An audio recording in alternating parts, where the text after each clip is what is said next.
1, 2, 3. Hi, my name is William Wiederholt, and today I'm going to speak about why people should strive to remain debt-free.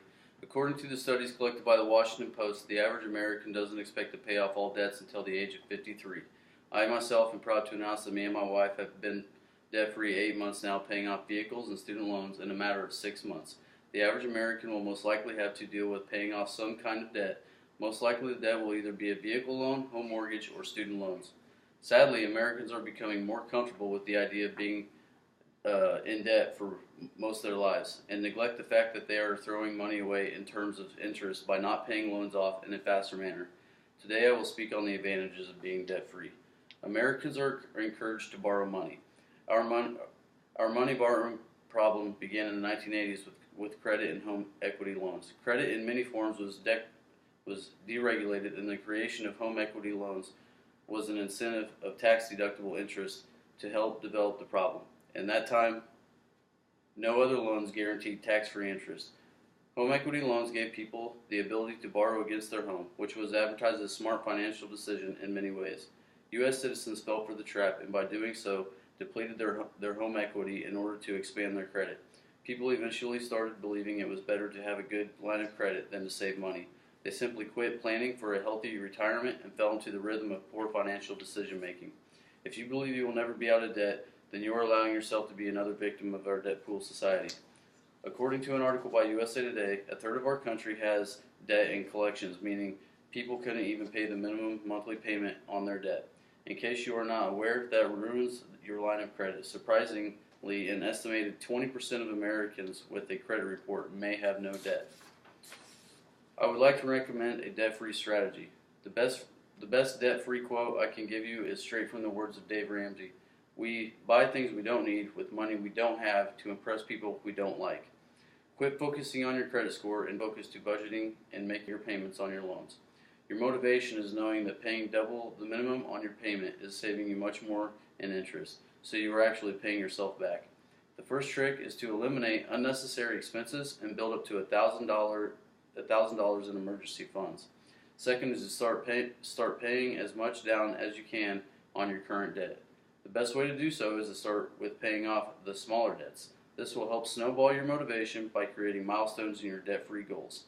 The final step is to keep working to build your savings or emergency fund to at least a third of your yearly income while working to pay off your mortgage, if you have one. A mortgage is one of the few acceptable debts in a debt-free society. Your home can be considered to be an investment. If you can pay your home off in even 10 years, it is a great accomplishment.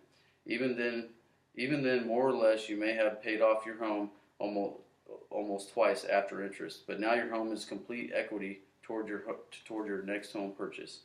Here's an example of the debt-free dream of paying off a mortgage. Think of the ability of paying off a home in 5 to 8 years.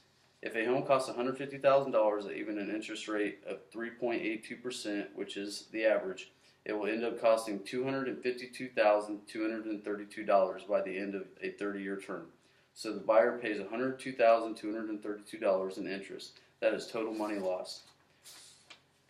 There is a lot of criticism to the debt-free ideals, especially in the eyes of misinformed Americans. One argument might be, well, as long as I make my minimum payment on time, my credit gets better. The other end of that argument is that making payments on time and only making your credit keep your credit in the green. Unfortunately, the only way to raise your credit is to take on more debt. Why do you need credit if you have made yourself capable of buying most things with cash?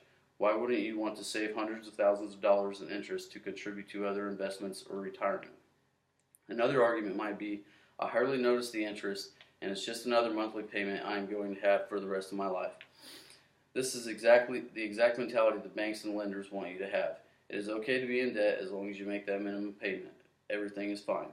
It really isn't fine, and you are throwing away tons of your money just a little at a time. Consider the relief of being free of stress and debt, free of the stress that debt puts on you. I discussed the following things: the American issue with debt, examples and strategies towards the debt-free advantage. As a hardworking, tax-paying citizen, we owe it to ourselves to protect most of what we earn.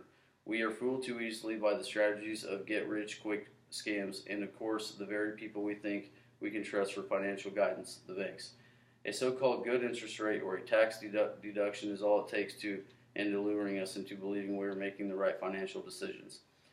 The truth is, doing your best to avoid loans and credit line propaganda is one of the safest ways to build a healthy, reliable financial future. Thank you.